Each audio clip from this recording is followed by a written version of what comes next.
మరొకసారి అందరికీ వందనాలు. దేవుడు మీ కుటుంబాలన్నింటినీ కూడా దీవించునుగాక. మీరు మీ సమయాన్ని ఇచ్చి ఈ విశ్రాంతి దినాన్ని దేవుని సన్నిధానంలో గడపడానికి వచ్చారు చూడండి. అది ఎంతైనా విలువైన సమయం అండి. ఎంతో ప్రశస్తమైన సమయం అన్నమాట. ఎంతో ప్రశాంతాన్ని ఇచ్చే సమయం అన్నమాట. దీన్ని ఎప్పుడు కూడా మీరు ఆస్వాదించుకోండి, ఎప్పుడు కూడా మిస్ చేసుకోవద్దు. ఎందుకంటే ఆదివారం, వారం అంతట్లో ఆదివారాన్ని విశ్రాంతి దినము అనే పేరు పెట్టాడు దేవుడు. అంటే అన్ని విషయాల్లో కూడా వాళ్ళు రెస్ట్ అన్నమాట. అది ఏంటంటే దేవుని సన్నిధానంలో బాగా మమేకం అవ్వాలని పెట్టిన విధానము ఈరోజు ప్రత్యేకమైన దినం అన్నమాట. అయితే నేను పోయిన వారంలో మనం చెప్పుకున్నట్లుగా యవనస్తుల గురించి చెప్పుకున్నాం. ఈరోజు మేము ఈ మధ్యకాలంలో ఎవరైనా గృహాల్లో ఉన్నా, చేరి ప్రార్థన కూడికల్లో జరుగుతున్నా, అలాగే శుక్రవారం ప్రార్థనలు జరుగుతున్నప్పటికీ మేము కొన్ని చెప్తున్నాగా కొన్ని టాపిక్ని మేము స్టడీ చేస్తున్నాం అన్నమాట. మొన్న మధ్య ఒక గృహంలో ఒక టాపిక్ స్టడీ చేసేటప్పుడు నాకు కొంత బాధేసింది. ఏంటంటే నేను స్త్రీనే, మహిళని, ఒక స్త్రీ జాతి మీద నాకు స్త్రీ జాతిలో కొంతమంది ఇలాంటి వారిని మనం చూస్తున్నాం అన్నమాట.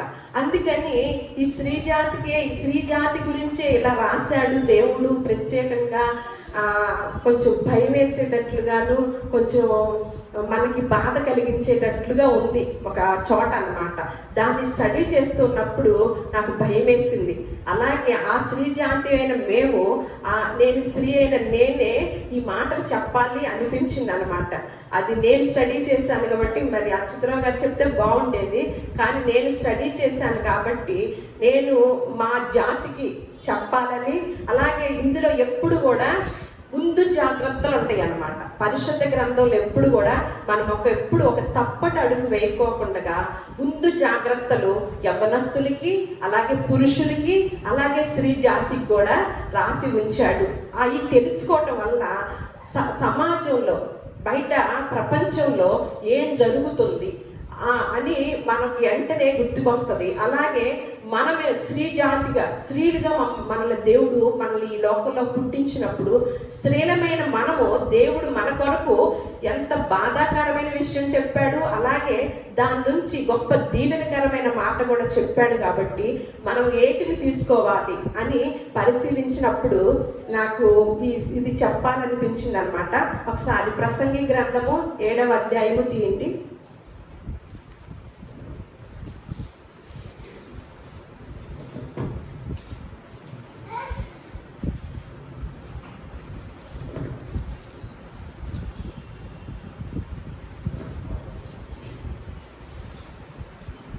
నేను చదువుతాను. 7వ అధ్యాయము 26వ వచనం చదువుతున్నాను నేను. మీరందరూ 560వ పేజీ మీ అందరు తీసి ఉంచుకుంటే మరి ఒక విజ్ఞప్తి ఏంటంటే, యవనస్తులైన మీరందరూ ఎవరైనా సరే బైబిల్ గ్రంథాన్ని తెచ్చుకోండి. నేను బాధతో చెప్తున్నానమాట. చేతిలో మన జీవిత కాలం అంతా సెల్ ఫోనే ఉంటుంది. ఈ పరిశుద్ధ గ్రంథాన్ని ఎవరికైతే ఉందో వాళ్ళు తెచ్చుకొని ఆ పేజీలు తీసి ఈ సమయాన్ని, ఈ 2 గంటలు, ఈ గంటన్నరని చక్కగా ఆ పరిశుద్ధ గ్రంథంతో అనుసంధానమై ఆ విషయాన్ని తెలుసుకోవటానికి ప్రయత్నం చేయండి. మీరు ఖచ్చితంగా ఈ మాట కనుక మీకు నిజంగా సూటిగా తగిలితే పరిశుద్ధ గ్రంథాన్ని తెచ్చుకోండి, సెల్ ఫోన్తో కాదు. ఇది పవిత్రమైన గ్రంథం. ఈ పరిశుద్ధ గ్రంథాన్ని మన ఒంటికి అంటించుకున్నా, మన చేతుల్లో ఉంచుకున్నా ఎంత దీవెనండి. నాకైతే దీన్ని అసలు గట్టిగా కౌగిలించుకోవాలనిపిస్తుంది. ఒక్కోసారి ధ్యానం చేస్తుంటే నా ఒళ్ళంతా పులకరించిపోతూ ఉంటుంది అనమాట. నేను అలాంటి అనుభూతి చెందిన దాన్ని మీకు చెప్తున్నాను. దయతో మీరు అర్థం చేసుకొని, ఎవరికైతే మీ మనసుకు అనిపించిందో, ఎవరైతే తీసుకురావటం లేదో బైబిల్ గ్రంథాన్ని, వాళ్ళు తీసుకురండి, మీరు దీవెనలు పొందుకోండి. ఇక్కడ చెప్తాం 26వ వచనం. మరణము కంటే ఎక్కువ దుఃఖము కలిగించున్నది ఒకటి నాకు కనపడెను. అది వలల వంటిదై, ఉరులు వంటి మనస్సును, బంధకముల వంటి చేతులను కలిగిన స్త్రీ. దేవుని దృష్టికి మంచివారైన వారు దానిని తప్పించుకొందురు గాని పాపాత్ములు దాని వలన పట్టుబడుదురు. ఏమనుందండి ఇక్కడ? మరణానికన్నా దుఃఖం కలిగించేది ఏదైనా ఉందా భూలోకంలో? అసలు దుఃఖమే మరణం కదా. కానీ ఇక్కడ జ్ఞాని అయిన సొలొమోను గారు మాట్లాడుతుంటే దీన్ని నేను దాని కింద ఇంకొక వచనం ఉంటుంది ఏంటంటే 28, అదేదనగా 1000 మంది పురుషులలో నేనొకరిని చూచితిని గాని అంతమంది స్త్రీలలో ఒకరిని కూడా చూడలేదు. నాకు ఎంత బాధ అనిపించిందో ఈ మాట చదువుతుంటే. అంటే పురుషులు 1000 మందిలో ఒకళ్ళన్నా కనపడ్డారంట, కానీ అంతమంది స్త్రీలలో ఒక్కటి కూడా కనపడలేదంట అని సొలొమోను గారు ఎవరిని ఎక్కువ స్టడీ చేశారండి? ఎందుకని? ఆయనకి ఎంతమంది భార్యలు ఉన్నారు? 1000 మంది ఉండటం వల్ల బాగా స్టడీ చేసి అసలు స్త్రీల యొక్క మానసికమైన స్థితిని అంతటి కూడా అభ్యాసం చేశాడనమాట. చేసిన వాడై ఆ స్త్రీ గురించే చెప్తున్నాడు. ఎందుకంటే తను అలా వలలో పడిపోయాడు కాబట్టి. అందుకని ఆయన చెప్పగలుగుతున్నాడు. ఏమనుందంటే ఇక్కడ మళ్ళా మరణము కంటే ఆయనకంట ఎక్కువ దుఃఖము కలిగించున్నది ఒకటి నాకు కనబడింది. అదేదనగా అంట అది వలల వంటిదై ఉరులు వంటి మనస్సును బంధకముల వంటి చేతుల్లో కలిగిన స్త్రీ అంట. కలిగింది అని రాయిన కలిగిన స్త్రీ. ఎంత భయంకరమైన స్త్రీలుగా భయంకరంగా వర్ణించాడంటే భయం వేస్తుంది అన్నమాట. ఎందువలన ఈయన అలా వర్ణించాడంటే మరణము కన్నా కూడా ఆయన దుఃఖాన్ని ఇప్పుడు మరణించాం. దేవుని సన్నిధానంలో ఉండి దేవునితో ఉండి మరణించామనుకోండి, అది ఆ దుఃఖము ఎంత పెద్ద ఇదిగా ఉంటుందా? మిగతా ఆ కుటుంబ సభ్యులు ఏమంటారు? అమ్మ బ్రతికినంత కాలం దేవుళ్ళో ఉన్నాడు కాబట్టి చనిపోయినా పర్వాలేదు, దేవుని సన్నిధానంలో చక్కగా డైరెక్ట్గా వెళ్ళిపోతాడు, డైరెక్ట్గా వెళ్ళిపోతుంది అని మాట్లాడుకుంటాం కదా. అంటే ఈ లోకంలో మరణించినప్పటికీ కూడా మరణమే అసలు మరణించిన వారి కుటుంబానికి వెళ్ళామనుకోండి ఎంత బాధగా ఉంటుంది. ప్రలాపిస్తూ ఉంటారు, ఏడుస్తూ దుఃఖంతో, మామూలుగా ఉండదు, శోకాలు అనమాట. అటువంటి దుఃఖము మనం ఎక్కడ చూడం. ఎందుకంటే అసలు చనిపోయాకే కదా వచ్చింది, ఇంకా మనిషి మనకు కనపడదు కదా. అసలు దుఃఖంలో ఎక్కువ దుఃఖం ఏదన్నా ఉందంటే మరణించినప్పుడే. అలా దానికన్నా కూడా దుఃఖమైనది అని వర్ణిస్తున్నాడు సొలొమోను గారు. అంటే మరణము కన్నా కూడా దుఃఖమైనది ఆయనకు ఒకటి కనపడిందంట. అంటే బాగా జ్ఞాని అయిన సొలొమోను గారు కదా. నేను ఇందాకే చెప్పాను, మనము దేవునిలో ఉండి మరణిస్తే అది దుఃఖంగా ఉండదు. ఎందుకంటే ఒక మనుషుని ఎవరి దేవుని నమ్మి ఇక్కడ ఎన్ని జన్మలు ఉంటాయండి? పరిశుద్ధ గ్రంథం ప్రకారంగా ఇక్కడ ఎన్ని జన్మలు ఉంటాయి? 2 జన్మలు ఉంటాయి.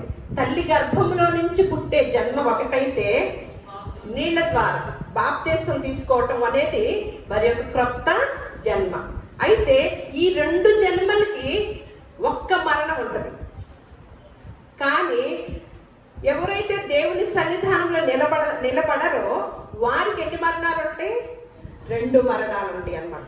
ఒక్క మరణం అనేది అందరికీ వచ్చేది, సహజమైనది, అది అందరూ అది ప్రకృతి ధర్మం అన్నమాట.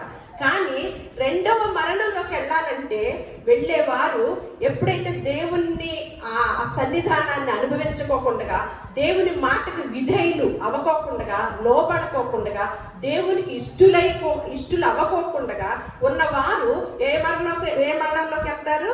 2వ మరణంలోకి వెళ్తారనమాట. మనం ఈ లోకంలో ఉండి 2 జన్మలు ఎత్తింది ఆ 2వ మరణాన్ని తప్పించుకోవటానికి. మనం ఈ లోకంలో 2 జన్మలు ఎత్తింది, ఒక భౌతికమైన జన్మ, ఒకటి ఆత్మ సంబంధమైన జన్మ. ఈ 2 జన్మలు ఎందుకు ఎత్తాము అంటే ఆ 2వ మరణాన్ని తప్పించుకోవటానికి అన్నమాట. అంటే ఈ సొలొమోను గారు ఏం చేశారు? బ్రతికినంత కాలం దేవుళ్ళు కొన్నాళ్ళు ఉండి తర్వాత దేవుళ్ళు లేడనుకోండి, అది ఎంత కలిగించిందంట తనకి ఆ బాధ. దేవుణ్ణి ఎప్పుడైతే వదిలేశాడో అప్పుడు ఆ బాధ ఎంత ఉందంట, ఎలా వర్ణిస్తున్నాడు ఆ బాధని? మరణము కన్నా కూడా నాకు దుఃఖాన్ని కలిగించింది. ఎందువలన ఒకసారి చూద్దాం. మొదటి రాజుల గ్రంథం తీయండి, 11వ అధ్యాయము అలా తీయండి.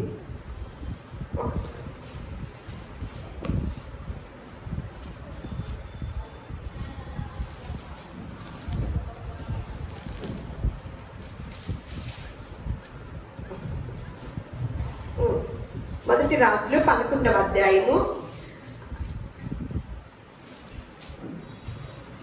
మొదటి వచనం చదువుతాను నేను, తర్వాత మనం కొన్ని వచనాలు నేను చదువు. మోయాబీయులు, ఎదోమీయులు, అమ్మోనీయులు, సీదోనీయులు, హిత్తీయులు అను జనులు మీ హృదయములను తమ దేవతల తట్టు త్రిప్పుదురు గనుక వారితో సహవాసము చేయకూడదనియు వారిని మీతో సహవాసము చేయనీకూడదనియు యెహోవా ఇశ్రాయేలుకు సెలవిచ్చి ఉన్నాడు. ఏమేమి చేయకూడదంటే ఏ జాతులు చెప్పాడు, కొన్ని పేర్లు రాసి ఇక్కడ. కొన్ని జనాంగాన్ని మీరు సహవాసం చేయకూడదు, మీరు వారితో చేయకూడదు, వారు మీతో చేయకూడదని ఎవరు నిబంధన చేశారు, ఒకటి కట్టడి పెట్టారు. దేవాది దేవుడే ఒక కట్టడి పెట్టాడు. అయితే ఇక్కడ చూడండి, వెంటనే నేనన్నట్లే ఉంది ఇక్కడ మాట కూడా. ఇంత కట్టడి పెట్టినప్పుడు అయితే జ్ఞానాన్ని ఎక్కువ సంపాదించిన సొలొమోను గారి స్థితి చూడండి. నాకైతే ఒక్కోసారి భయం వేస్తుంది అనమాట. అధిక జ్ఞానివై ఉండకమని కూడా ఉంటది అనమాట. అది దానికి అధిక శోకం కూడా వచ్చింది. అయితే ఏం చేశాడంట, ఎంత చక్కగా కట్టడి పెడితే పలానా వాళ్ళు చేసుకోవద్దు. ఎందుకు వాళ్ళు చేసుకోవటం వల్ల వాళ్ళు ఏం చేస్తారంట, సహవాసం చేస్తే వాళ్ళు జీవము గల దేవుణ్ణి గనక సేవించే వాళ్ళు గనక సహవాసం చేస్తే వాళ్ళంట ఏం చేస్తారంట, ఇతర దేవతల తట్టు తిప్పుతారు. కాబట్టి ముందు జాగ్రత్త చెప్పాడా దేవుడు. మనకు కూడా ఎన్ని జాగ్రత్తలు చెప్పుకుంటున్నాం బైబిల్ గ్రంథంలో నుంచి. మరి అప్పుడు ముందు జాగ్రత్త తెలిసిన మాటేనా, తెలియకుండా ఉందా? ఇదిగో జాగ్రత్త, మీరు ఇది చేయకూడదు అని మన పిల్లలకు చెప్తూ ఉంటాం కదా. కానీ దాన్ని కాదని వెళ్ళే వాళ్ళు ఇబ్బందిని చూస్తారా? ఇప్పుడు అయితే ఏం చేస్తున్నారంటే, రాజైన సొలొమోను ఫరో కుమార్తెను గాక ఆ జనులలో ఇంకా అనేక మంది పరస్త్రీలను మోహించి కామాతురత గలవాడే వారిని ఉంచుకొనుచూ వచ్చును. అతనికి 700 మంది రాజకుమార్తెలైన భార్యలను 300 మంది ఉపపత్నులను కలిగి ఉండేది. అతని భార్యలు అతని హృదయమును త్రిప్పివేశారు. ఎటువైపు త్రిప్పివేశారు? ఇతర దేవతల తట్టు తిప్పివేశారు. అతని భార్యలంట తన హృదయాన్ని ఏం చేశారు, ఇతర దేవతల తట్టు తిప్పి. ఆ మాట ముందే దేవుడు చెప్పాడా? ఏ కామాతురతలు కలిగిన వాడంట, అంతమంది భార్యలు చేసుకోవాల్సిన అవసరం ఏముంది? కానీ చేసుకున్నాడు, చేసుకొని ఆస్వాదిస్తున్నాడు అన్నమాట. అయితే ఇంకా చూడండి, సొలొమోను వృద్ధుడైనప్పుడు అతని భార్యలు అతని హృదయమును ఇతర దేవతల తట్టు తిప్పగా అతని తండ్రి అయిన దావీదు హృదయం వలె అతని హృదయము దేవుడైన యెహోవా ఎడల యథార్థము కాక పోయిను. మళ్ళీ 6వ వచనం, ఈ ప్రకారము సొలొమోను యెహోవా దృష్టికి చెడు నడత నడిచి తన తండ్రి అయిన దావీదును అనుసరించినట్లు యథార్థ హృదయంతో యెహోవాను అనుసరించలేదు. ఇక తర్వాత ఈ అధ్యాయం అంతా చదువుకోండి. అంటే దేవుడు చెప్పిన మాటను నిరాకరించడమే కాక దేన్ని వదిలేసుకున్నాడు? దేవుని సన్నిధిని వదిలేసుకున్న వ్యక్తి అప్పుడు తర్వాత తెలుసుకున్న వాడే. ఇవన్నీ అనుభవించాక అనుభవంతో చెప్పిన మాటలు వేరుగా ఉంటాయి కదా. ఏదో మామూలు చెప్పిన వాళ్ళు ఎలా ఉంటుంది, పైన చెప్పినట్లుంటాయి. కానీ సొలొమోను గారు తను అనుభవించి అన్ని చూసి ఎంతో మంచి మాటలు మనకు చెప్పాడనమాట. ఈ మాటలు దేవుడితో పాటు వీరి తల్లి కూడా చెప్పిందండి. తల్లి కూడా ఎంత వివరంగా చెప్పిందో చూడండి. మరి స్త్రీ జాతే, కానీ ఆ తల్లి గొప్ప తల్లి కాబట్టి, ఆ స్త్రీ జాతిలో వచ్చిన తల్లే కాబట్టి, అయినా కూడా ఆ తల్లి దేవుని మాటలు ఈ కుమారుడికి చెప్పింది అనమాట. సామెతల గ్రంథము 31వ అధ్యాయము 1 నుంచి 5 వచనాలు చదువుదాం. అక్కడ కూడా ఆవిడ తల్లి కూడా చెప్పింది బోధ. కానీ ఏం చేశాడు? పెద్దగా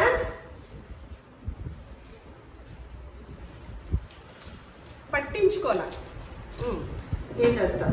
31వ అధ్యాయం, రాజైన లెమూయేలు మాటలు. అంటే ఎవరు రాస్తున్నారు ఈ మాటలు? సొలొమోన్ గారికి నేను ఆ మధ్య కాలంలో చెప్పా, ఎన్ని పేర్లు ఉన్నాయండి? సొలొమోన్ ఒక పేరు, ఇంకొకటి లెమూయేలు, ఇంకోటి యెదిద్యా, ఇవన్నీ ఉన్నాయి ఈ పేర్లు అన్నమాట. అలా ఆయనే రాస్తున్నాడు, తన తల్లి చెప్పిన మాటల్ని రాస్తూ. చూడండి, రాజైన లెమూయేలు మాటలు, అతని తల్లి అతనికి ఉపదేశించిన దేవోక్తి. తల్లి తండ్రి మాటలు ఎప్పుడు పెడచెవిని పెట్టకండి ఎవరు కూడా. అవి ఎంతైనా కొంత కుటుంబాలకి, వారి వ్యక్తిగత జీవితాలకి, వారి జీవితాలకి ఎంతో దీవెనకరంగా ఉంటుంది అన్నమాట. ఇక్కడ తల్లి చెప్పకుండా ఉందా? దేవుడు చెప్పాడని అక్కడ చూసాం. అలాగే తన తల్లి కూడా చెప్పింది కాబట్టి అప్పుడు ఆ టైంలో ఇదయ్యాడే. కానీ తర్వాత తెలుసుకున్న తర్వాత మనకి అన్ని సామెతలు రాశాడో, ఎంత ప్రసంగి గ్రంథాన్ని వ్యర్థమని మనకి తెలియచేయటానికి ఆయనకి మంచి జ్ఞానము వచ్చిందనమాట. ఇక్కడ ఏమంటున్నాడు? నా కుమారుడా నేనేమందును, నేను కన్న కుమారుడా నేనేమందును, నా మ్రొక్కి కనిన కుమారుడా నేనేమందును. ఎంత చక్కగా వివరిస్తుందో. నా కుమారుడా, నువ్వు ఊరికే వచ్చావా? నేను ఎన్ని మొక్కితే వచ్చావో తెలుసా కుమారుడా? దేవుడు నిన్ను పంపించాడో, మరి నీ ప్రవర్తన, నీ విధానం ఎలా ఉండాలి నాయనా అంటూ చెప్తూ, నీ బలమును స్త్రీలకు ఇయ్యకము, రాజులను నశింపచేయు స్త్రీలతో సహవాసము చేయకము, ద్రాక్షారసము త్రాగుట రాజులకు తగదు అని ఇక్కడ ఎంతవరకు చాలండి. ఏమంటుంది ఇది ఆవిడ? నీ బలమును స్త్రీలకి ఇవ్వద్దు, అలాగే రాజులను నశింపచేయు స్త్రీలతో సహవాసము కూడా చెయ్యొద్దు అని ఈవిడ కూడా, తల్లి గారు కూడా చక్కగా చెప్పింది అనమాట. చెప్పినప్పుడు మరి ఏం చేశాడు? 1000 మంది వాళ్ళని తెచ్చుకున్నాడు. తర్వాత ఇక్కడ ఒక మాట ఉంది కదా ఇందులో నుంచి, అందుకని ఎప్పుడైతే ఇతర దేవతల తట్టు తన హృదయాన్ని తిప్పేశాడో ఆ భార్యలందరూ, తనకి మరణం కన్నా దుఃఖాన్ని పుట్టించేది నాకు ఒకటి కనపడింది. అది ఉరులు వంటంట, వలలో వేసేసారంట. వలలో ఏం పడతాయి? వల ఇంకా ఏం పడతాయి? చెరువులో చేపలు పడతాయి కదా. మరి ఇప్పుడు బయట ప్రపంచంలో స్త్రీలు కొంతమంది ఉంటారు, ఏం చేస్తారు? మొన్న మధ్య ఒక వార్తలో చదివాము, ఒక స్త్రీ వల్ల ఆ స్త్రీ ఒక అబ్బాయి ఆ స్త్రీతో వెళటం వల్ల తను వేరే వాళ్ళు ఆ అబ్బాయి మీద పగబట్టి ఆ స్త్రీని వాడుకొని తన ద్వారా ఫోన్ చేపించుకొని ఆ మనిషిని చంపేశారు. చూడండి ఆ స్త్రీలు చేసే పనులు అనమాట. అందుకే ముందుగా ఎదిగిన వాడే రాజే సొలొమోన్ గారు ఎన్ని జాగ్రత్తలు చెప్తున్నాడు. ఇంక సామెతలు చాలా ఉంటాయి అన్నమాట. అందులో చదువుకుంటే ఏమంటున్నాడు? ఇలా మరణం కన్నా కూడా నాకు దుఃఖాన్ని కలిగించేది ఇదిగో ఇలాంటి స్త్రీల వల్ల నేను దుఃఖాన్ని కలిగించుకుని నాకు దుఃఖం అధికమైంది అని బాధపడుతూ చెప్తూ, అయితే ఇందులో నుంచి తప్పించుకోవాలంటే ఏంటంట, అలాగే దీనిలో తప్పించుకో, దేవుని దృష్టికి మంచివారైన వారు దానిని తప్పించుకొందురు. అంటే ఒకవేళ దీనిలో నుంచి తప్పించుకోవాలంటే, ఆ వలలో నుంచి తప్పించుకోవాలంటే ఏముండాలంట? దేవుని దృష్టికి మంచివారైన వారు దాని నుంచి తప్పించుకుంటారంట. అయితే పాపాత్ములు ఏం చేస్తారంట? పట్టుబడుదురంట. అంటే పాపాత్ములు దాని వలలో చిక్కుకుంటారు. ఎందుకు? దేవుని దృష్టికి మంచివారైన వారికి ఏముంటది? మళ్ళీ ఇదే దైన్లోనే చూద్దాం, ప్రసంగిలోనే 2వ అధ్యాయం నేను చదువుతాను. 2వ అధ్యాయము 26వ వచనం. ఏలయనగా దైవ దృష్టికి మంచివాడుగా ఉండువానికి దేవుడు జ్ఞానమును, తెలివిని, ఆనందమును అనుగ్రహించును. మరి ఇక్కడ ఏమని చదువుకున్నాము? దేవుని దృష్టికి మంచివారైన వారు దాని వలలో పడకుండా తప్పించుకుంటారు. అంటే అట్లాంటి ప్రమాదకరమైన వలలో పడకుండా తప్పించుకుంటారు అని ఇక్కడ మనం 7వ అధ్యాయంలో చదివాం. ఇక్కడికి వచ్చేసరికి 2వ అధ్యాయంలో ఏం చెబుతున్నారు? దేవుని దృష్టికి మంచివారుగా ఉన్న వారికి ఏం అనుగ్రహిస్తున్నాడంట దేవుడు? జ్ఞానమును, తెలివిని, ఆనందమును అనుగ్రహించను. ఈ 3 కావాలంటే ఏం చేయాలి? దేవుని దృష్టికి ఎలా ఉండాలి?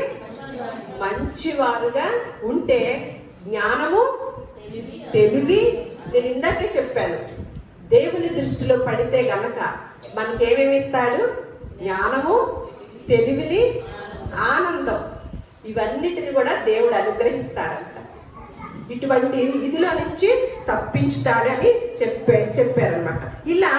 ఇట్లా ఒక స్త్రీలో నుంచి తప్పించుకున్న వాడిని చూసి ఇంకొక మాట చూసి మనం ముగించుకుందాం. ఆదికాండం 39వ అధ్యాయము 6వ వచనం చూద్దాం.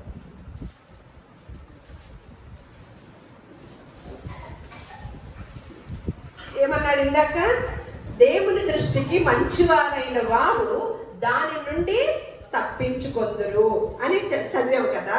పాపాత్ములైన వారు ఏం చేస్తారట? దాని వలలో చిక్కుకొందురు అని. ఇప్పుడు దేవుని దృష్టికి మంచివాడుగా ఉన్నవాడు ఎలా తప్పించుకున్నాడో చూద్దాము. 39వ అధ్యాయము. ఇక్కడ ఎవరు కనపడతారండి ఈ అధ్యాయంలో? యోసేపు కనపడతాడు. యోసేపు అంతా కూడా మంచి క్యారెక్టర్ అన్నమాట, చాలా గొప్ప వ్యక్తి. అందుకనే యెహోవా యోసేపుకి తోడై ఉన్నాడు, యెహోవా యోసేపుకి తోడై ఉన్నాడు అని బోర్డు చోట్ల మనం చూస్తూ ఉంటాం. ఎందుకు తోడై ఉన్నాడు? ఎప్పుడు కూడా మనం ఒక పాపము చేయాలంటే మన యొక్క విధానం ఏంటంటే, కొంతమందికి ఏదన్నా దొంగతనం చేసే అలవాటు ఉంది అనుకోండి. అక్కడ ఆ రూమ్ లో ఏదైనా వస్తువు ఉంది, అయితే అక్కడ ఎవ్వరూ లేరు, తీసేశారనుకోండి, వాళ్ళు గొప్ప, తీయలేదంటే వాళ్ళు గొప్ప. అలాగే ఆ రూమ్ లో అందరూ ఉన్నారు, వీళ్ళకేమో తీయాలనిపించింది, కానీ మనుషులందరూ ఉన్నారు కాబట్టి ఊరుకున్నారు మౌనంగా. వాళ్ళు గొప్ప అండి. ఎవరు లేరు కానీ వస్తువు ఉంది, తీసినా కూడా చూడరు కానీ తీయలేదు. ఈ మనిషి గొప్ప, కానీ తీయాలనే మనసు ఉంది. అందరూ ఉన్నారు కాకపోతే మనుషులందరూ ఉన్నారు, తీయటం కుదరదు, కానీ మనసులో ఏముంది? తీయాలనే ఉంది. వారు గొప్ప, తీయకుండా ఉన్నవారు వాళ్ళు. ఎవరు లేనప్పటికీ కూడా ఆ తప్పిదం చేయకుండా ఉన్నవారు దేవుని దృష్టికి ఎలాంటి వారు? మంచివారు. అవకాశం ఉన్నప్పటికీ, తప్పు చేసే అవకాశము, స్వేచ్ఛ, ఎంతో స్వేచ్ఛ ఉన్నప్పటికీ కూడా ఎవరైతే తప్పు చేయకుండా ఒక్కళ్ళే ఒంటరిగా వెళ్ళిపోతారు, అక్కడ ఎవరు అమ్మా నాన్న చూడరు. అలాగే మన బంధువులు కూడా మనం పట్టించుకునే వారు కూడా ఉండరు. అలాంటి ప్రదేశాల్లో బిడ్డలు కొంతమంది ఉంటున్నారు. వారు తప్పు చేయకుండా వారి యొక్క పవిత్రతను కాపాడుకునేటప్పుడు అప్పుడు ఎవరు దృష్టిలో పడతారండి? దేవుని దృష్టిలో. ఇక్కడ ఎవరు చూడట్లేదు కాబట్టి నా ఇష్టానుసారము, ఇక్కడ ఎవరు చూడట్లేదు నా ఇష్టము అన్నట్లుగా వెళ్ళే వ్యక్తుల్ని అస్సలైన వాడు చూస్తున్నాడని తెలియదు. అసలు వీళ్ళు చూసినా ఏమి ఉండదు, ఏమంత శిక్ష ఉండదు. కానీ అసలు వీళ్ళకి తెలియని చిట్క ఏంటంటే, అసలు దేవుడు అనేవాడు చూస్తున్నాడు. అసలు శిక్ష అనేది ఆయన దగ్గర నుంచే వచ్చింది కాబట్టి అమ్మో ముందు ఆయనకి భయపడాలి. నేను ఒంటరిగా ఉన్నా సరే నేనే తప్పిదం కూడా చేయకూడదు, ఎందుకంటే దేవుడి కనుదృష్టి లోకమంతంతటా ఉంది కాబట్టి. అలాంటి ధ్యానంలో కనుక ఉంటే ఆ మనిషికి ఏమిస్తాడంట దేవుడు? జ్ఞానమును, తెలివిని, ఆనందం ఇస్తాడంట. ఇక్కడ ఏమంటున్నాడు? ఇక్కడ మీరు అధ్యాయం అంతా చదువుకోండి. ఇక్కడ ఆ రాజుగారి భార్య యోసేపు సుందరుడై ఉండటం చూసి 6వ వచనం నుంచి కూడా ఉంటుంది. మీరు తర్వాత దాన్ని అధ్యాయం అంతా చదివితే గానీ మీకు అర్థమవుతుంది. ఆదికాండం 39వ అధ్యాయం అంతా చదివితే మీకు తన యొక్క క్యారెక్టర్ గురించి అర్థమవుతుంది. యోసేపు అందంగా ఉన్నాడంట, యవ్వనస్తుడు. అదిగాక రాజుగారి భార్యే ఆయన మీద మనసు పడిందంట.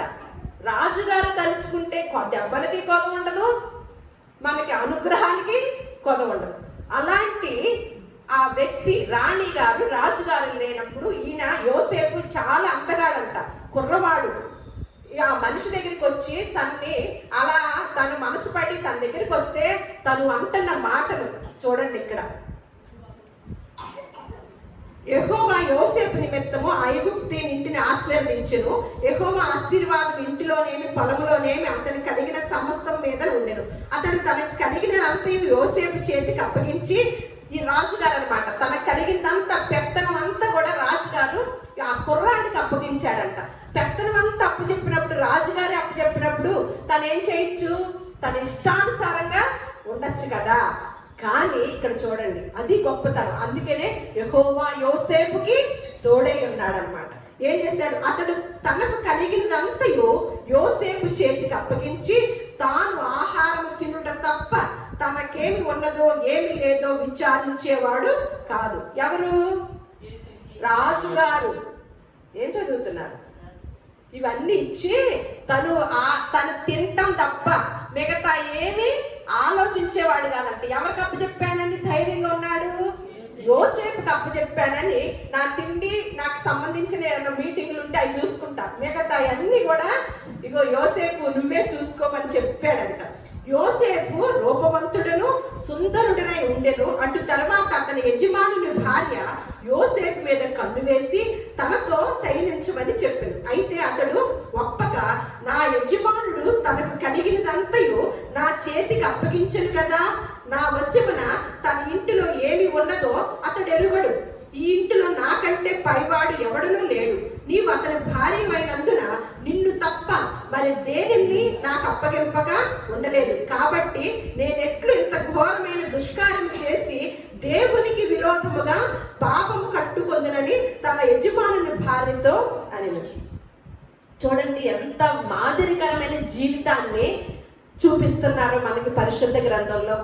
ఇదిగో నాకు అంతా అప్పగించాడు, కానీ నేను ఎప్పుడైతే మరి యజమానురాలు కదా, ఏం చేసినా కప్పిపుచ్చేసింది. తన తప్పిదం ఏం బయటికి రానివ్వదు కదా.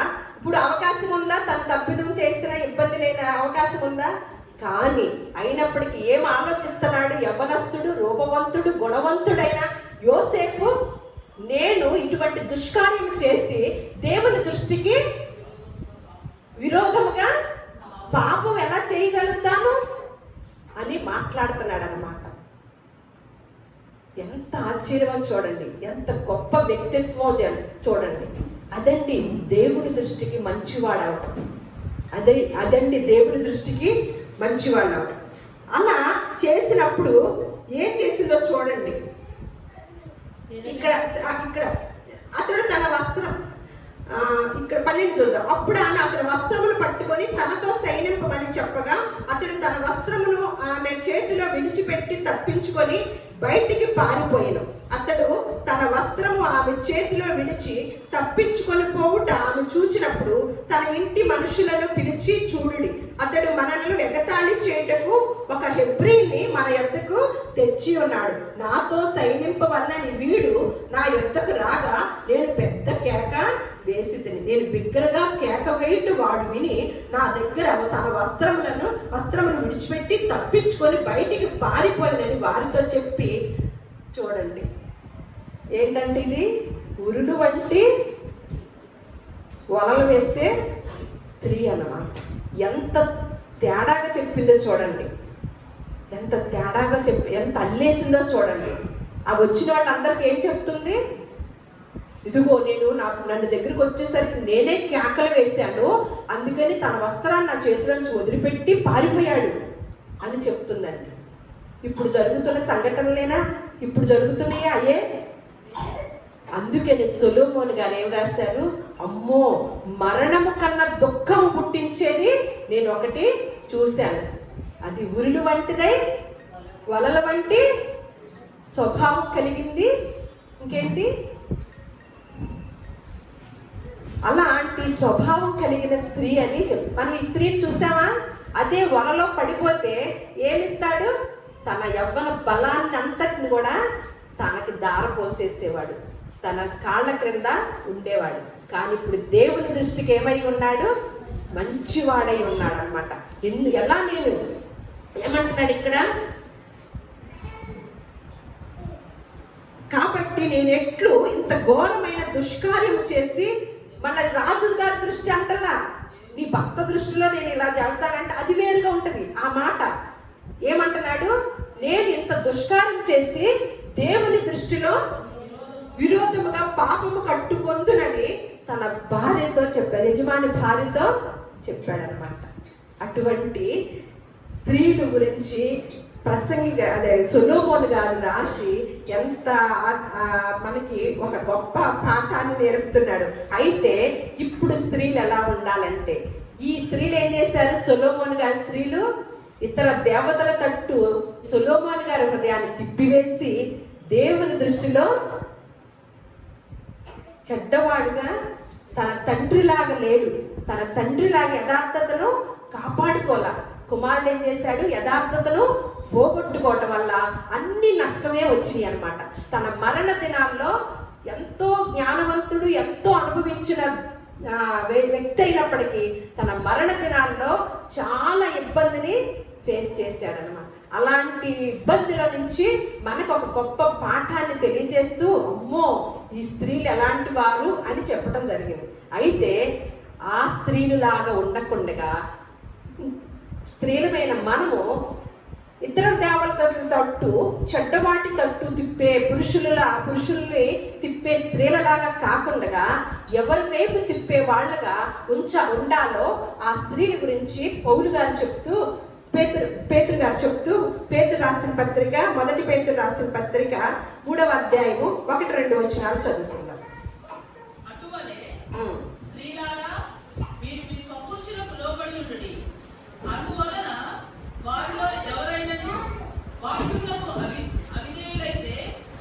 వారు భయముతో కూడిన మీ పవిత్ర ప్రవర్తన చూచి వాక్యము లేకుండానే తమ భార్యల నడవడి వలన రాబట్టబడవచ్చును.